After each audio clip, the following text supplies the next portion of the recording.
Hi friends, देखिए आज हम लोग का गांव का काली जी का पूजा हो रहा है। यहाँ पे सब लोग हैं। देखिए कितना भीड़ लगा हुआ है। घोपचंद बाबा भी हमारे साथी में है, बात कीजिए प्रणाम भाई, आशीर्वाद दियालो तनी काली माई का पूजा में बिजी बानी तो यही सब वीडियो नहीं के आवो। तो अपना लोग में बोला घोपचंद बाबा, अपना भाषा में बोलता एक बार। अरे मर्दब देखो तारा लो तो लाइक करो, तारा लो के ना हो ना कर बोलो तो आधे लाठी मारम तो के गाय फाड़ दे। देखिए यहाँ से कितना भीड़ लगा हुआ है। ये पूरा कितना भीड़ लगा है, देखिए ये हमारा ब्लॉग का काली पूजा।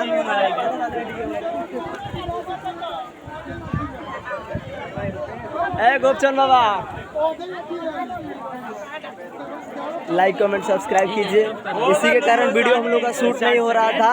वीडियो कल से रेगुलर फिर अपलोड होगा। वीडियो अभी शूट नहीं हुआ है एक भी। कल वीडियो आप लोग को एक अपलोड मिलेगा शाम को 5 बजे। वेट कीजिएगा।